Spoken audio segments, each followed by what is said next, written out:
Hello, all of you. My name is Dr. Neha Hamilton, and today we are covering this topic called social media marketing. And in this particular class, we are going to understand advantages and disadvantages of social media marketing. In the past class, we have discussed advantages of social media marketing. So, particularly, this lecture's agenda is to make you understand that what are the basic disadvantages of social media marketing. We are going to understand some technical words in today's class. For example, what is cyberbullying, and all these kind of terms we are going to understand in today's class. So let us start with it. Let us do a quick revision of what we have studied yesterday. So we have studied social networking. Uh, we know that social networking is basically an online platform where people network with each other, people connect with each other. And we know that there are various platforms through which people can network with each other, or people can join hands, people can share information with each other. As you can see the diagram that a lot of social media website logos are there. For example, we have Facebook, and we have Twitter, we have WhatsApp, we have Zoom, we have uh, bharatmatrimony.com, we have LinkedIn. So we have numerous social networking platforms which are there so that we people can interact with each other.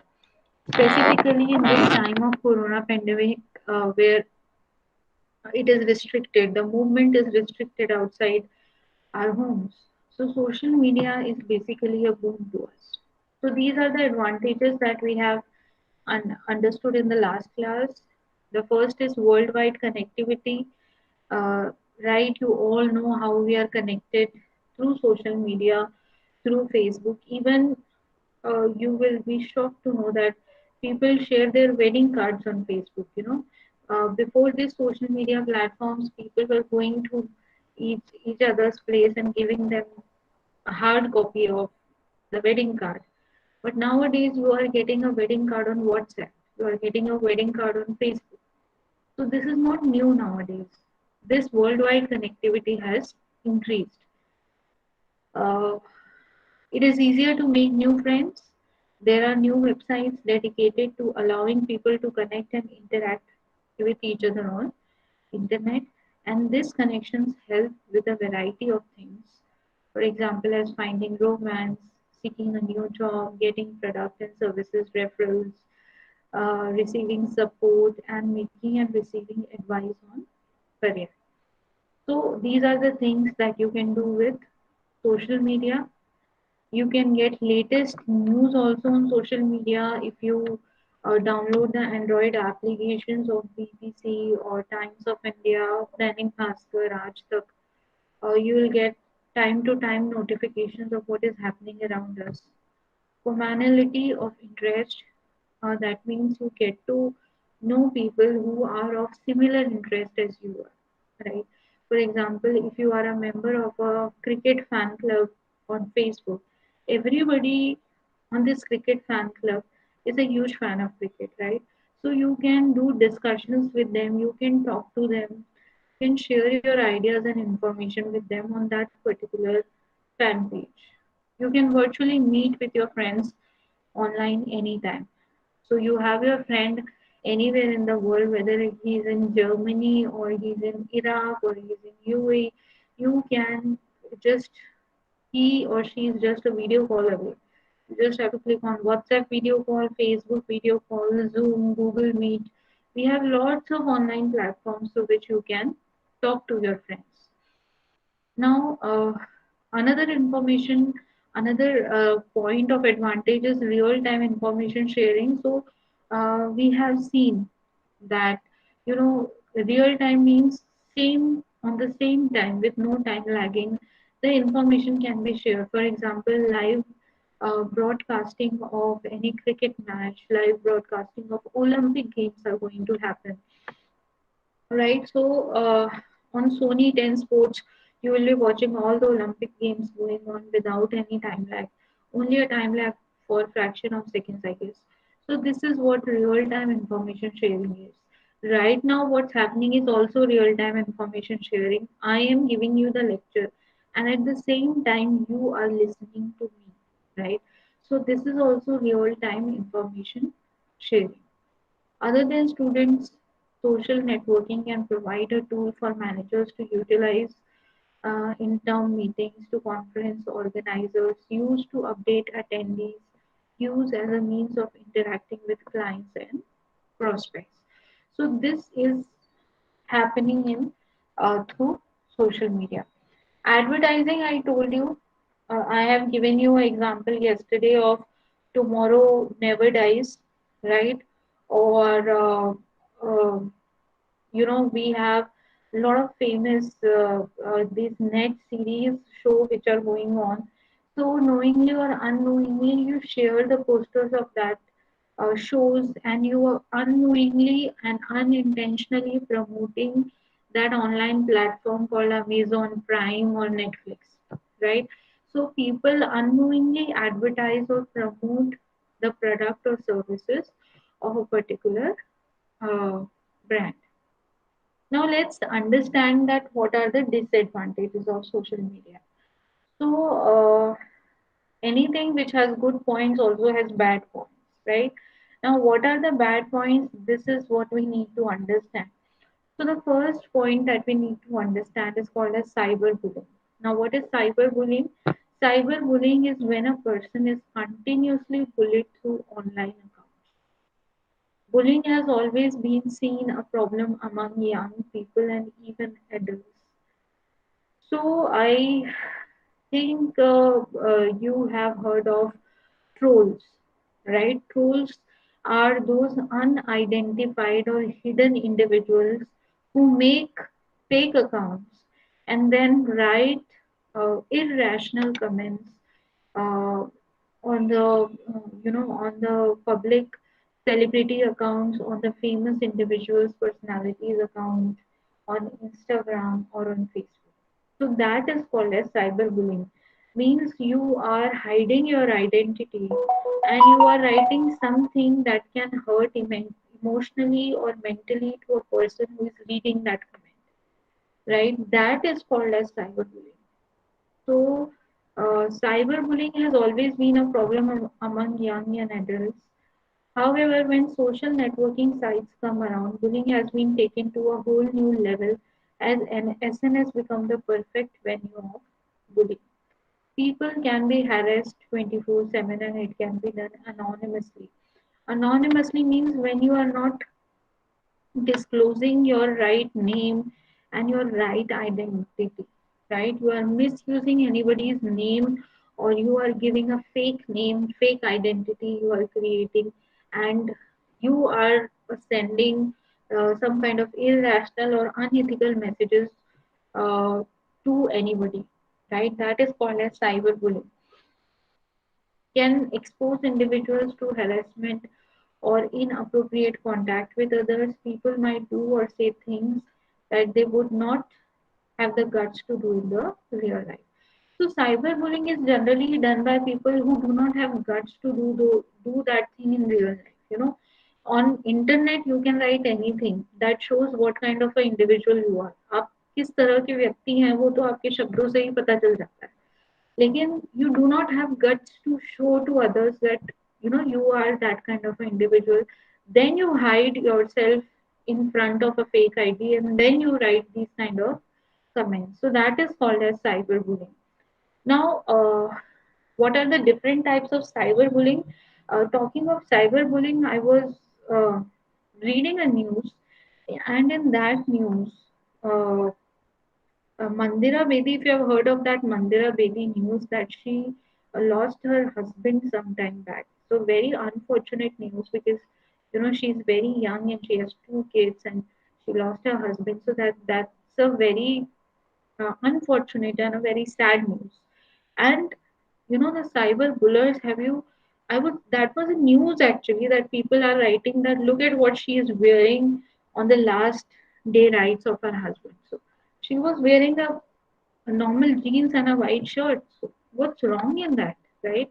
So this is what I was reading and I was shocked that people are not leaving any individual when she is facing with such a bad time in her life.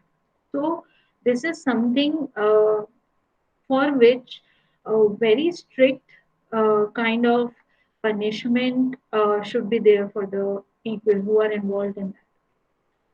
So, what are the different types of cyberbullying? Let us understand.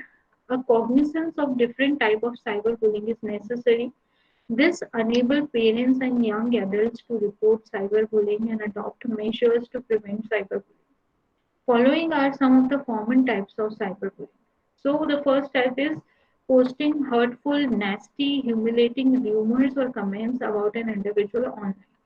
So this is something that doesn't happen with us as a common people, but this happens with the people who are celebrities, who have a name and fame, right? Who are popular, right? So when people write some negative comments, for example, body shaming, or writing anything that is hurtful or humiliating to that person, is a first form of cyberbullying. The second is publishing an embarrassing or nasty photo or video. So, leaking a very sensitive, personal, or individual content of an individual is also cyberbullying. Creating a fake or nasty web page about another individual, right? So, this is something that I've seen in the movies.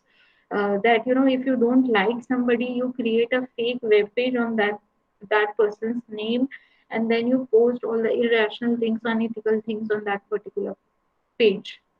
Issuing online threats provoking an individual to kill themselves or hurt someone else. So, if you are, if you have seen, we have a lot of terrorist organizations also who have an open Facebook page, right? For example, Al Jihad and all these kind of terrorist organizations. So, if you read their, Facebook page, you will get to know that what is happening in their mind, what kind of negative thinking can they have, right? So if you are sending these kind of threats and provoking individuals so that they hurt others or they can hurt themselves is also a kind of cyberbullying. Triggering religious, racial, ethical, and political vitriol online by posting hate comments or content. So this is something that was in news day before yesterday. Somebody has fakely used a person's face, and they have written on a Facebook account that all the Muslim girls should marry Hindu boys and things like that, so that religious kind of hatred can be increased.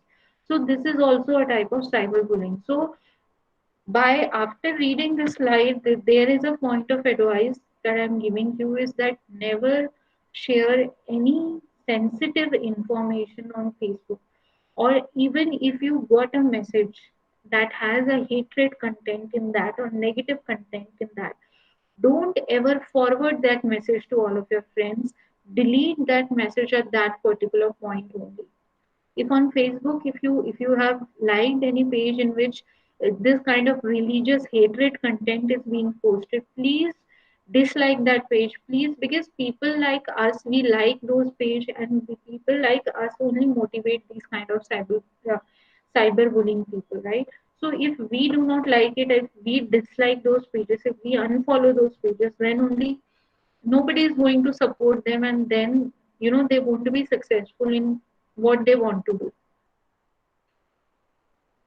So in cyberbullying, it is easy to spread false information. Anything can be spread to millions of people in an instant. So whatever simple message I was talking about Muslim girls and Hindu boys, if you send this message in a fraction of seconds, any kind of religious hatred can become, and community wars can start. So this is the first disadvantage of cyberbullying. People can take advantage because everything is being performed behind a screen, which make it easier to make fun of someone, right? So it becomes difficult for you to say things genuinely to a person who is standing in front of you. If you're sitting behind a screen, if you have a fake ID on your face, you can write anything you want because nobody knows who that individual is, right? So, what about the victim, the person who is, uh, facing all these things by cyberbullies? So, the victim faces emotional distress, self-esteem issues, and depression, right? So, we have seen that people become depressed, and they have severe depression issues and emotional issues. Sometimes people do suicides also because of these kind of things. So these are the things that should be avoided. The consequences can be life threatening, whereby victims could go as far as taking their lives or become psychologically distressed enough to require medication, right? So the people who are cyberbullies, they are doing it for fun, but they do not know that, the people who are getting impacted by that are even losing their lives. Yeah. Next is higher risk of fraud and identity theft. Okay, so higher risk of fraud and identity theft means being a part of social network means understanding the security risk that online users can face, which is identity fraud, right? So, can anybody explain me what is identity fraud? What is identity fraud? Have you have heard of this term before?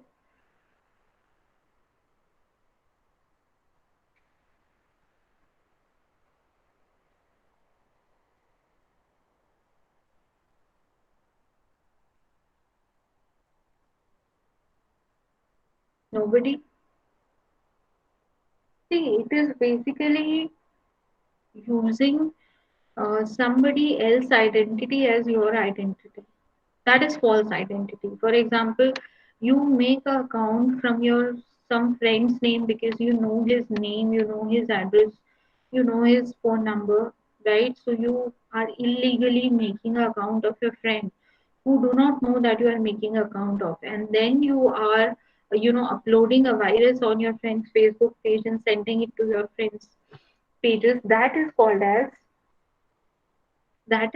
as identity fraud. Anyone can forge a false identity on social network and pose an important as someone else. Without verification of someone's identity, one could befriend a complete stranger and not even know it. Right? So the first point of advice is that never add anybody whom you do not know personally, right? So sometimes what we do is we see a very attractive profile picture and then we add them, right? So this is something that you should not do in your real life, because you never know that that can be a fake profile, uh, to take the sensitive data from your Facebook page or misuse your pictures which are uploaded on Facebook. Information posted on SNS is available to everyone, and this opens up the possibility for hackers to commit fraud and increase the risk of identity theft. So, whatever data you upload on the social media websites, it is available to everyone. Anybody can download the pictures, anybody can take any information of yours if he's a friend, right? So again, I'm telling you that you have privacy settings on all the social media networks. So please keep the privacy settings on, right? Don't let anybody, even if he's your friend or you know them personally, you cannot trust anybody. So please keep the privacy settings on so that nobody, even your friends, should not be able to download your photos. Okay. Next is, most thieves need a few key pieces of your personal information to create a false identity, right? So it is very easy to create an identity. You just need you just need name, date of birth, and address. These are the three things which are needed to create a false identity. Easily a Facebook page can be created for someone if you know these three information of a particular person. Without proper settings and privacy control, high chance of someone stealing your private information and using it against you. So this is something that should not happen. You know, we are educated. we are literate and we know that uh, if we use Facebook and Instagram for fun, we should also take care of the negative aspects also, right? So go on to the settings, go on to the privacy settings, and restrict the privacy settings to only close friends. You can create a group of close friends, and you can restrict your privacy settings to those close friends whom you can easily trust. The next point are, what steps are you taking to protect your identity? Credit and debit cards give you flexibility and purchasing power, but as with any sensitive information, they require extra security precautions, right? So I have told you yesterday also that if your card is like a Wi-Fi card, you don't even need a OTP to do the transaction, especially if it is a credit card. So never share any information related to credit card or debit card with anybody. If you are getting a fake call and they are telling you that I'm calling from a bank and I need your CVV number, or maybe, he's not asking your password, he's not asking the secret pin, he's asking, what is the CVV number, the things which are visible on the card. So from those information also, they can hack their your personal information, and then uh, they can take out or withdraw any amount of money they want. So never share a one-time password with anybody. If anybody is asking you to, never do it. Never even share the credit card number, or never share the CVV number of your debit card, or the date of expiry and the debit card number with anybody. जो ATM card आपके पास होता है उसका कोई भी information आपको share नहीं करना है. And once you lose your debit card, the first step that you need to do is that you have to open the online app of that particular bank, and you have to block that, right? And if you are using a government bank, if you have an account in a government bank, then you have to call the helpline number immediately, and you have to tell them to block your card, right? Because if you have missed your credit card somewhere, anybody can very easily take out money from credit card, because sometimes OTP is not needed. But from debit card, they need one time password and all those things. But sometimes through some machines, they can transact money, they can hack your account. So never share this information with anybody. You wouldn't leave cash lying around. So it's important to secure your financial information as well. In order to lower your chances of becoming a victim of identity theft, review these basics. Uh,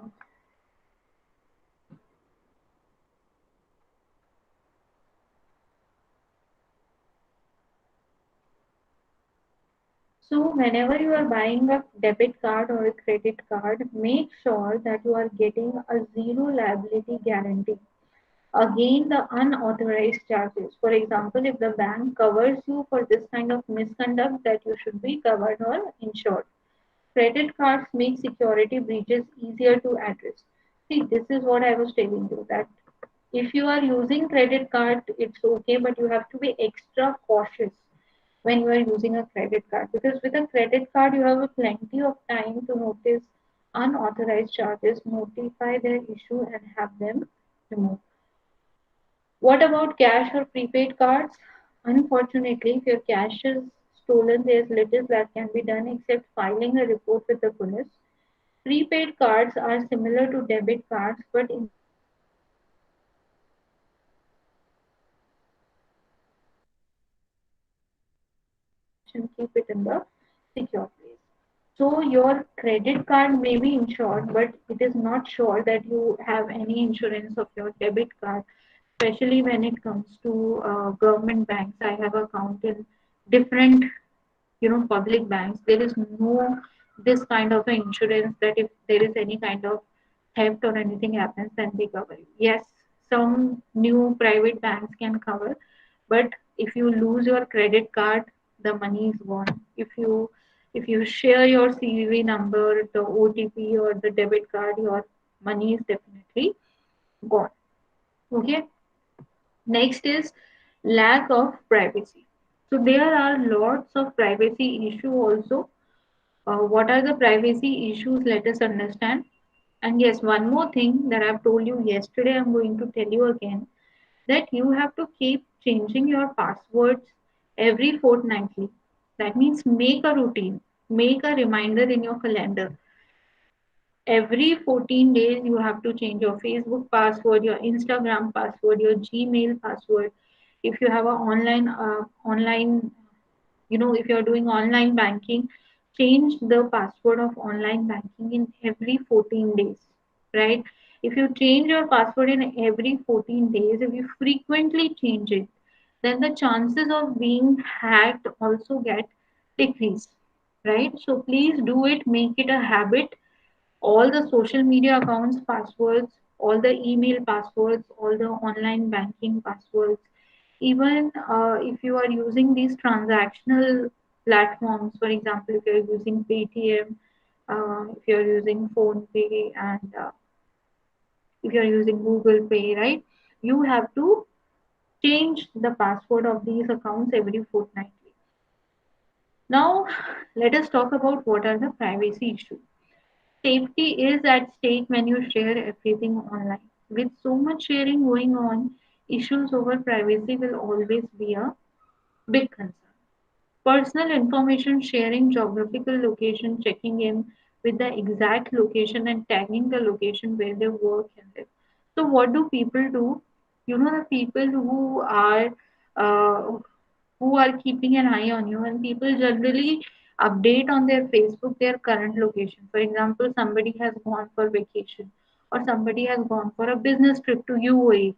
Then generally, what do? They update their Facebook status that I'm traveling to UAE, I'm traveling to this place, that place. An exact location is being shared, right? So if anybody wants to reach you, it becomes very easy for them to reach you because you are sharing your location, right? Predators can obtain the information and easily identify where they can find you at given time. So be very attentive when you are sharing your current location to anybody. That person should be trustworthy. If you are WhatsApping your current location or if you are sharing your current location on a Facebook page, then make sure that only the friends who are very trustworthy read that information. Putting yourself in danger when you share too much information, right? When you share too much information, too many photos, daily you are uploading a lot of photos and you are very active, then also the chances increases. Now, what are the other disadvantages apart from the technical disadvantages that we talked about? The first is addiction. We all know what addiction is, and we all know why this happens, right? Um, People generally are watching Facebook even when they are attending a lecture, when they are sitting in a class, even when they are giving their exams. So, this is a kind of addiction that happens to people when they start using the social media account, right? The most common disadvantage of social media sites is addiction. Often, users of these sites get addicted to it. They spend hours using these sites and it harms their performance in other fields. It causes mental health problems and sometimes it harms their body too much, right? So, this is the first disadvantage, that is addiction to a particular website. I have seen most of the people watching YouTube all the time, watching videos on everything they do, watching videos on lectures, watching video on funny videos, watching traveling vlogs, lifestyle vlogs. People are doing anything on YouTube and they're watching it. So why they are watching it? The unnecessary content which they do not like, which they do not are interested in because they are addicted to it. Next is loss of motivation in students. The students' motivational level reduces due to the use of these social networking sites. They rely in the virtual environment instead of gaining practical knowledge from the real world. Students have started relying more on the information accessible easily on the social media sites and web, and reduces their learning and research capability. Sorry. So the another disadvantage is loss of motivation. See, what happened is that everything is available online, right? Even a question that you see in your midterm, if you just copy paste it on Google, that you tend to get an answer. You just select it, you copy it, and you paste it. That is what you do. But as a teacher, when we read your answers, we get a correct idea of whether you have written it, whether you have copy pasted it, whatever you have done, we easily get an idea. And accordingly, you get marks. That is a different thing. But what will happen when you will actually face the corporate world, or when actually life will test you? These college exams, these midterm exams are very small exams. They These marks, they doesn't matter, right? But yes, the students nowadays, they are not in a habit to study, to learn new things, so that they can write on their own, right? So this is the first and the basic disadvantage, that loss of motivation is there, because they know that everything will be available online. Why to read it, why to learn it? Now first point is they are not learning. If they are not learning, they are wasting that time of learning in, watching Netflix or maybe Amazon Prime or these kind of things. Point number one.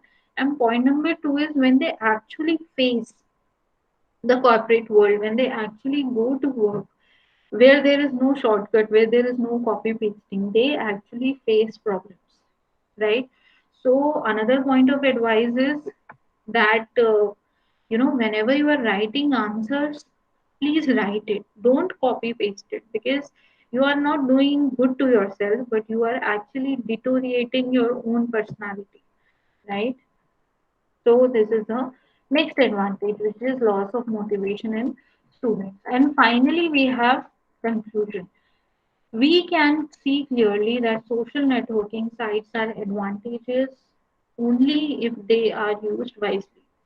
Using these sites would be helpful if users do not spend time unnecessarily. Wise members never provide personal information to strangers. Use of a tool depends on users, and doctors can operate with a knife, and murderer can kill a person with the same knife. So, that means that if we have technology, it is better to use it in a good way, right? If you have technology, if you are studying, you are getting bored, then you can use Facebook, Instagram for some 20-25 minutes, half an hour. But it should not be like a day long thing that you are doing uninterruptedly. If you are doing it uninterruptedly, that means you are getting addicted to that. And the things that we do most of the time, it affects us the most. You never know, you are mentally getting affected by Facebook. You are mentally getting affected by the kind of videos you are watching, because this is a time when you are molding your life. So try to mold it in a positive way and not in a negative way. Okay, so that's it for today. Today we have covered advantages and disadvantages of social media, and that's it. Thank you so much for joining. I'm ending the recording now.